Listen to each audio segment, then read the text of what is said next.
Hello and welcome to my industry interview number 4.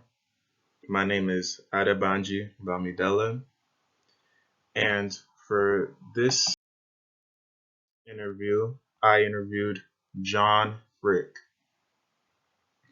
John Frick is a 30-year plus veteran of television, radio, and anchoring. He began anchoring at CNN at age 21, and in 1982 he created the sports department at CNN Headline News, now known as HLN. He is an Emmy and AP award winner who has been part of ACE Award programming, winning programs as well. His career has spanned from anchoring at CNN to hosting at Fox Sports Radio. Frick was also a news talk show host at both WSJS in Winston-Salem and WGST in Atlanta. He has been the play-by-play radio voice at both Wake Forest and San Diego State. He also hosted play-by-play for Tennessee, Chattanooga, Nebraska Gymnastics, and women's basketball. So, with the summary of the interview started off with how Mr. Frick got his start and then transitioned about what he attributes to his successes and his influence.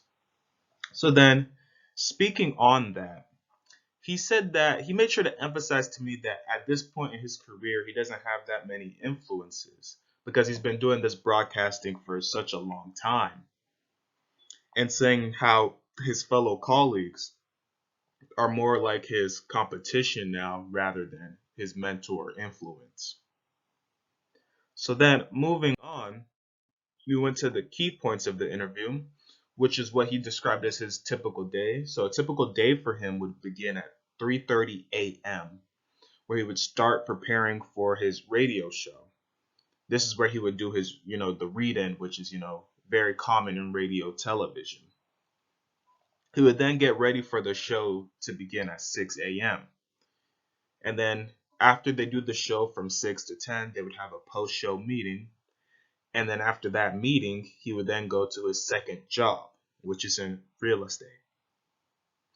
Now, some of the influences, because you know how he said that at this point in his career, he doesn't have any influences, but some of his influences, he told me if I wanted to know some, he says you should Google a guy named Rick Davis, who was my first boss, to see that he eventually became the executive vice president and head of standards practices at CNN.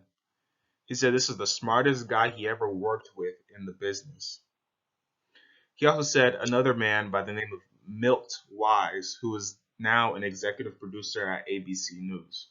And he said there's definitely other producers and people off camera that he would say were people who helped him in his career.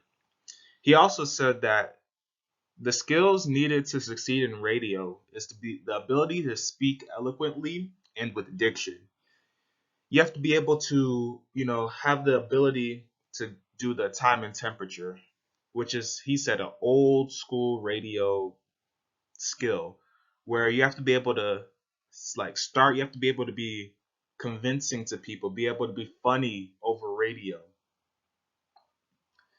Next, we go to the most important thing that I learned.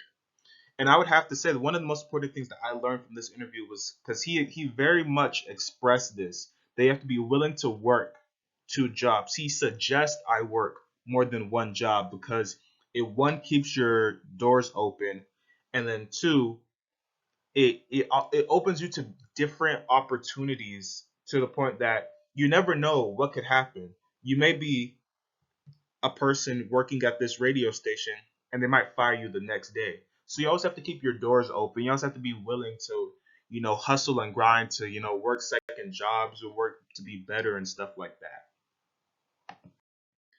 And then what I would do differently, I would definitely change how I interviewed Mr. Frick because we had to do it over phone because there wasn't enough time for him in a busy schedule to do it over Zoom. And I'd also make sure to be a better communicator, using different words instead of just okay, next question, okay, next question. And with that, I'd like to thank you for watching this video and have a great day.